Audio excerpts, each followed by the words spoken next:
Hello friends, इस वाले lecture में हम देखेंगे कि जो हमारा एक थ्योरी हो चुकी थी परमानेंट मैग्नेट मूविंग कॉइल, उसके एमसीक्यू इस वाले लेक्चर में हम देखेंगे। ठीक है, तो एक बार एमसीक्यू स्टार्ट करने से पहले हम परमानेंट मैग्नेट का एक शॉर्ट रिवीजन करते हैं, उसके बाद हम क्वेश्चन को स्टार्ट करते हैं। इसमें देखते हैं कि परमानेंट मैग्नेट मूविंग कॉइल होती क्या है। उसमें सारा एक बार हमने कल पढ़ चुके हैं डिटेल में, बट एक बार दोबारा से रिव्यू कर लेते हैं। ठीक है, परमानेंट मैग्नेट में दो मैग्नेट होते हैं, परमानेंट होते हैं, उसके बीच में एक एल्यूमिनियम फॉर्मल लगा होता है।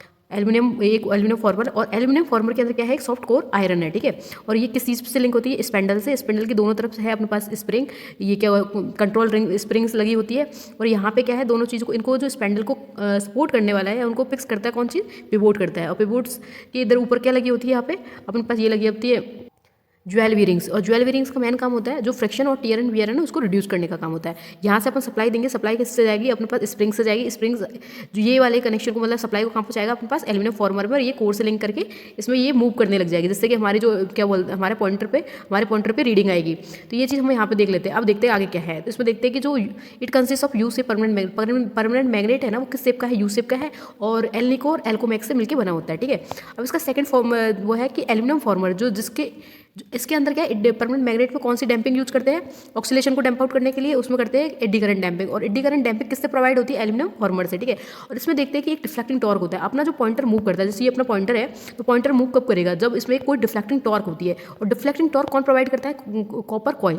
ओके, तो डिफ्लेक्टिंग टॉर्क का इसमें क्या फॉर्मूला है, T D equal to N V I A. अब इसमें देखते हैं एन क्या है, number of the turn and copper coil में कितने टर्न्स है, B magnetic field density, I current, और ए क्रॉस सेक्शन एरिया। ठीक है, टी डी को जो होता है ना, इसको जी आई भी लिख सकते हैं, और ये डायरेक्टली प्रोपोर्शनल होता है आई के। ये डायरेक्टली प्रोपोर्शनल होता है आई के, इसलिए कैसे होता है, लीनियर। तो जो आपके पास परमानेंट मैग्नेट मूविंग कॉइल है ना, उसकी स्केल कैसे होती है, यूनिफॉर्म और लीनियर बोल देंगे इसको। ठीक है, स्टेडी स्टेट कंडीशन में दोनों कंपेयर करेंगे, और इसको कैसे लिखेंगे, theta directly proportional to the I. ठीक है, तो इसमें ये थीटा अपने पास आउटपुट है जो अपना एंगुलर निकला है, और ये अपने पास इनपुट करंट के फॉर्म में जा रहा है। ये कैसे स्केल आप पाई है अपन ने, लीनियर स्केल।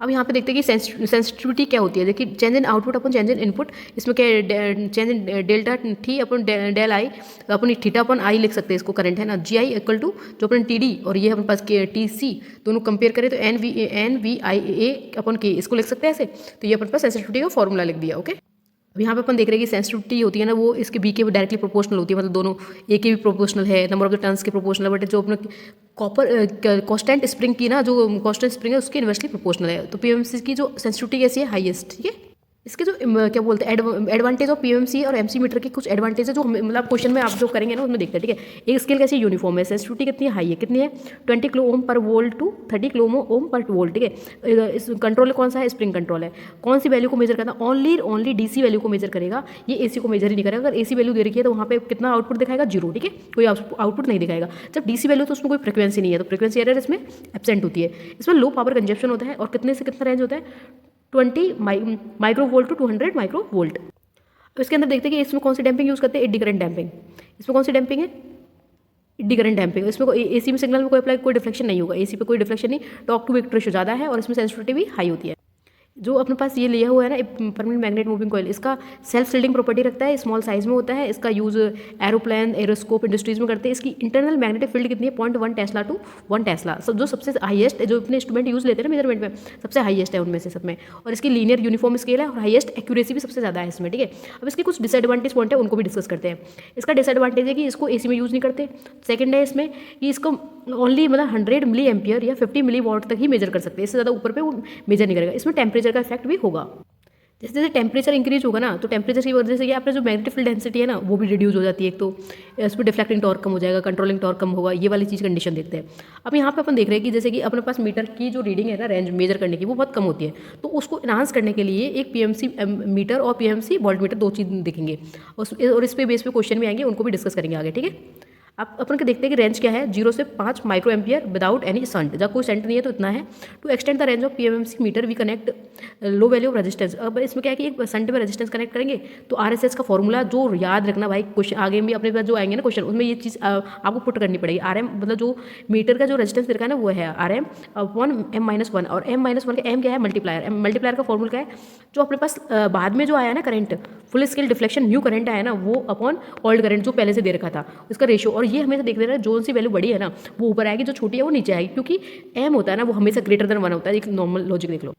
एक क्वेश्चन यहाँ से यहाँ पे भी देख सकते हैं, पर जो संट बनाया होता है ना अपने पास इसको एक्सटेंड करने के लिए, तो संट किसका बना होता है? मैग्नेट का बना होता है। और मैग्नेट का क्यों बनाते हैं? क्योंकि इसमें एक तो टेम्परेचर का प्रभाव नहीं होता, लो वैल्यू, और carrier high current without any excessive, क्योंकि ये ज़्यादा करंट को कैरी कर सकती है बिना किसी टेम्परेचर के। नहीं तो ऐसा होता है कि भाई थोड़ा करंट गया और वो हीट खुद ही, मतलब जो अपने पास अपने वायर लिया कुछ भी, खुद ही हीट करने लग जाता है। इसकी वजह से अपने मैग्नेट का लेते हैं, जिससे कि ये टेम्परेचर को टॉलरेट कर सकता है। अपने क्या है कि जो अपने पास एक गैल्वेनोमीटर है ना, एमीटर वाला है ना, उसको कन्वर्ट करें पीएमसी मीटर में। कैसे? एक सामने मतलब पैरेलल में शंट रेजिस्टेंस को पैरेलल में कनेक्ट करके एमसी गैल्वेनोमीटर की convert into the PMC meter. एक स्वैम्पिंग रेजिस्टेंस है। स्वैम्पिंग का काम देखो तो to reduce the temperature error in the ammeter we connect इस resistance of 25 to 30 times of RM of magnet का किसके सीरीज में? जो अपने पास एमीटर है उसके सीरीज में। ठीक है, ये देख लिया। अब यहाँ पे अपन देखेंगे कि जो अपने पास पीएमसी एन वोल्ट मीटर है ना, उसका रेंज कितनी है? 0 से 50 मिलीवाट। अब इसको अपन देखते हैं कि उसमें तो शंट रेजिस्टेंस निकालने का, तो R S S equal to R M upon M minus 1 था, और यहाँ पे क्या हो जाएगा? R S C series resistance निकालना है, तो सीरीज में क्या हो जाएगा? M minus 1 R M. ये दोनों फॉर्मूला याद रखना भाई। और एक ये M equal to B S D N, और मतलब ये अपने पास new voltage upon old voltage, और इसका मान भी कितना है? Greater than 1। ओके, इस अब हम हमारे क्वेश्चन स्टार्ट करते हैं। Question number 1, in permanent magnet moving coil instrument which force is responsible to move the pointer from zero position से कौन सा करेगा? Deflecting force. और अपने देख लिया डिफ्लेक्टिंग फोर्स का फॉर्मूला क्या है? T D equal to N V I A. ठीक है, यहाँ देखते हैं। Deflecting force is force required for moving the pointer from rest position on calibrated scale. Deflecting torque किसके प्रोपोर्शनल होता है?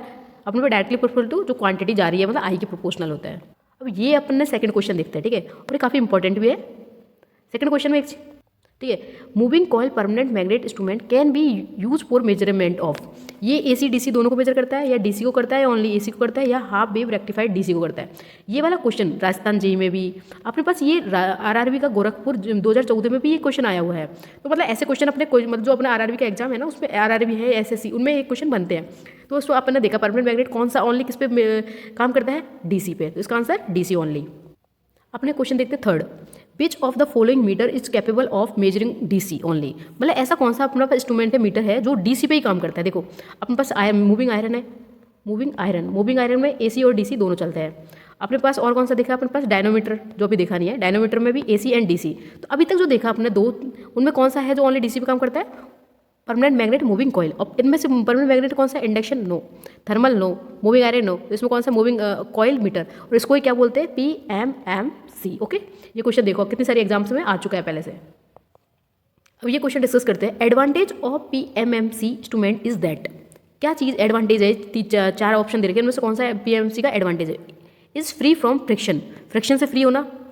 Has high torque to weight ratio of moving part, इसका torque to weight ratio high होता है। Third, has low torque to weight ratio, इसका low torque to weight ratio कैसा low है? ये हो सकता है कि it can be use as both AC and DC. आप इनका क्वेश्चन, मतलब अगर आपने थ्योरी का भी रिवीजन किया है तो आप एक बार इसमें से ट्राई करना क्वेश्चन का आंसर खुद लगाने का। अब हम क्वेश्चन देखते हैं नेक्स्ट। तो damping torque in moving coil instrument is cause by. इसमें जो damping torque moving coil instrument कौन सा है? PMMC instrument, permanent magnet moving coil instrument. उसमें कौन सी वाली डैम्पिंग यूज करते हैं बताओ? और ये क्वेश्चन कहाँ पे भी आया है अपने पास? ये राजस्थान रेलवे का सीनियर सेक्शन इंजीनियर का 2015 में एग्जाम हुआ, उसमें भी ये क्वेश्चन आया है। राजस्थान जेईई जो डिप्लोमा वाला, और बहुत सारे एग्जाम्स में रिपीट हुआ है क्वेश्चन। तो अपन को पता है कि एग्जाम में क्वेश्चन ऐसे ही आने हैं अपने, कोई भी अपनी एग्जाम्स होंगी इन फ्यूचर उसमें भी। तो आप बताओ उसमें कौन सा है? Eddy current, gravity friction, flood friction, या कॉपर क्लॉसेस। तो कौन सा है इसमें से? तो इसमें है एडी करंट डैम्पिंग, अपने यूज होती है किसमें? PMMC में। अब इस वाले क्वेश्चन का अपन आंसर भी देखते हैं। The damping torque in moving coil instrument is caused by eddy current moving coil instrument is operate. इसमें अपने क्वेश्चन देखते हैं कि अपने पास पहले पूछा कि ओनली डीसी पे काम कौन करता है? PMMC। ठीक है, तो ये भी अपना एक क्वेश्चन बन सकता है। एक क्वेश्चन ये भी बना था अभी पहले अपने जस्ट किया ही है, high torque to weight ratio किसका है? तो ये भी PMMC का, ये भी क्वेश्चन है। Scale also is uniform and linear, ये भी इसका क्वेश्चन बन सकता है। डिफ्लेक्टिंग टॉक इन PMMC क्या होता है? TD डायरेक्टली प्रोपोर्शनल टू आई, और इसका फॉर्मूला एक और TD इक्वल टू NVIA, जो इसका फुल फॉर्म, जो अगर प्रोपोर्शनल साइन को हटाएंगे तो ये लिखेंगे। ठीक है, अब क्वेश्चन देखते हैं। Moving coil PMMC and moving iron instrument can B distribute by observer it. तो अपने मूविंग आयरन का भी अपना लेक्चर थ्योरी पोर्शन डल चुका है, तो बताओ उनमें चेंज क्या है, दोनों में डिफरेंस क्या है? ठीक है, तो अपने मूविंग कॉइल है ना, उसका TD क्या होता है? TD डायरेक्टली प्रोपोर्शनल टू आई होता है, जबकि मूविंग आयरन इंस्ट्रूमेंट उसका TD क्या होता है? आई स्क्वायर के प्रोपोर्शनल होता है। तो इसका जो ग्राफ होता है ना, वो कैसे होता है? लीनियर, बट इसका कैसे होता है? ऐसा वाला, नॉन लीनियर। तो इनमें क्या चेंज होती है? इनकी स्केल। ओके, और ये क्वेश्चन RRB अजमेर में 2014 में आया है और ये SSC में 2014 में भी आया, दूसरी इवनिंग दोनों शिफ्टों में ये क्वेश्चन आया, तो अच्छा क्वेश्चन है ये काफ़ी। अब इस चीज़ को आप यहाँ पे भी देख लो, PMC and moving iron instrument type of instrument can be distinguished by observing their scale. The scale of moving coil type instrument is uniform whenever it is non uniform in nature of following is main cause of magnetic delay in PMMC इस type instrument में। Magnetic delay का क्या reason है? Variation in the resistance of moving coil की resistance variation होना, quality of spring या ageing of spring या ageing of magnet. अब अपन ने एक चीज़ देखी कि जो अपने पास परमानेंट मैग्नेट है ना, वो टेम्परेचर, प्रेशर, ह्यूमिडिटी इनकी वजह से क्या होता है, एक टाइम के बाद इनका क्वालिटी जो होता है मैग्नेटिज्म वो डिक्रीज होने लग जाता है। तो इसमें क्या एजिंग ऑफ द मैग्नेट, और ये क्वेश्चन आया 2018 में SSC में। अब इसमें देखते हैं, aging of the magnet is the main cause of magnetic delay in the permanent magnet moving coil instrument because the magnetism of permanent magnet decrease with respect to the time and temperature and pressure. Okay, हम next question देखते हैं। Spindle of the moving system in PMMC instrument is supported at the both end with the. अपन ने देखा कि जो अपने ये अपने पास एल्यूमिनियम फॉर्म होता है, यहाँ पे स्पेंडल होता है, स्पेंडल ये यहाँ पे करके पिवोट और यहाँ पे ये क्या ज्वेल बीयरिंग्स होती है। तो बता दोनों साइड से किस चीज़ से कनेक्टेड होता है?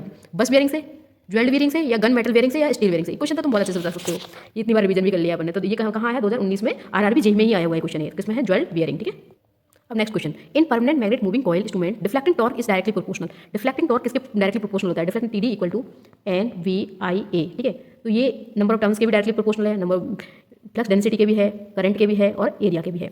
तो current passing through coil, yes. Flux density in the air gap, yes. Number of the turns of the coil, yes. तो इसका ऑप्शन क्या आएगा? डी। और ये क्वेश्चन आया 2019 में RRB जेई में।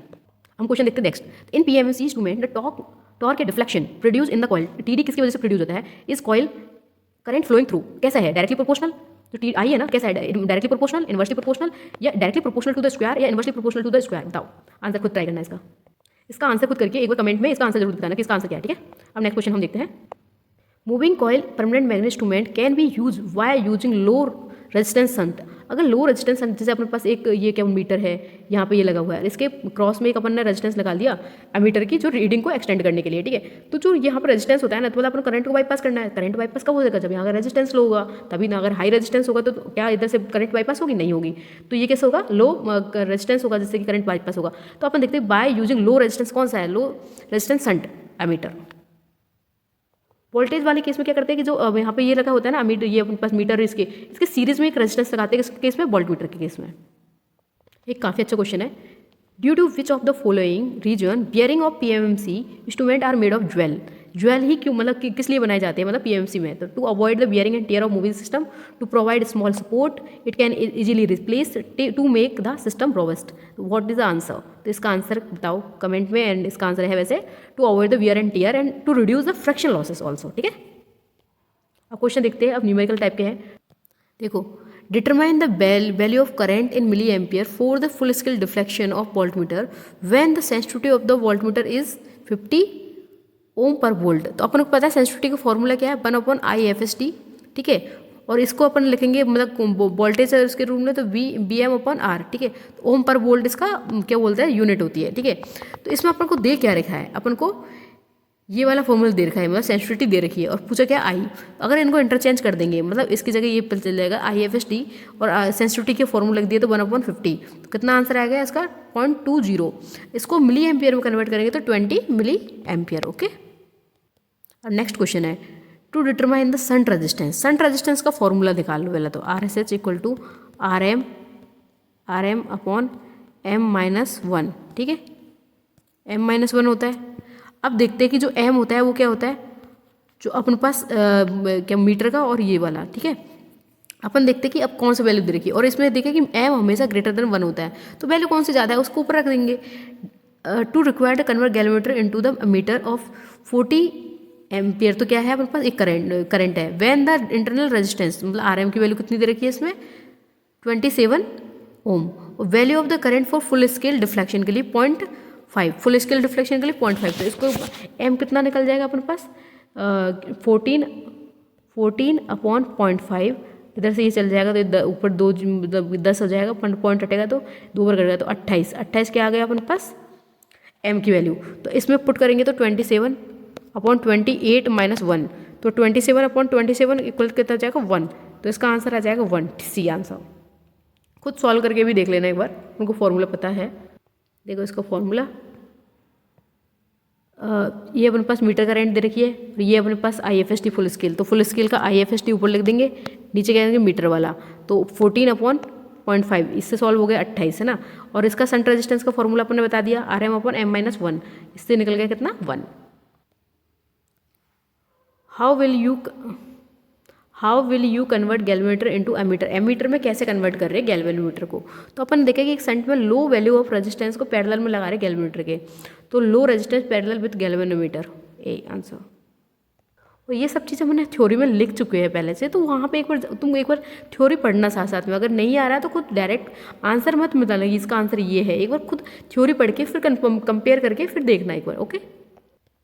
अब यहाँ पे देते हैं determine to required series resistance, तो फॉलोइंग इज अमीटर। अमीटर क्या मेजर करता है, electric charge, potential difference, electric current या रेजिस्टेंस। 2019 में क्वेश्चन आया है, किसको करता है, इलेक्ट्रिक करंट को, okay. Thank you so much. अगर आपको क्वेश्चन में कोई प्रॉब्लम आए तो कमेंट करें, एंड ये कि एक बार मतलब थ्योरी पढ़ के फिर दोबारा क्वेश्चन लगाना है, ऐसे नहीं कि अपन सिर्फ क्वेश्चन डायरेक्ट क्वेश्चन लगा रहे, थ्योरी हमने पढ़ी नहीं, क्योंकि बिना थ्योरी के अपन क्वेश्चन लगा ही नहीं सकते, ठीक है। एंड वीडियो अच्छी लगी तो please like share and comment, and इसकी पीडीएफ आपको चाहिए तो टेलीग्राम की जो लिंक दे रखी है मतलब वीडियो के नीचे मतलब डिस्क्रिप्शन में, वहाँ जाके ज्वाइन करके इसको मतलब इसकी मतलब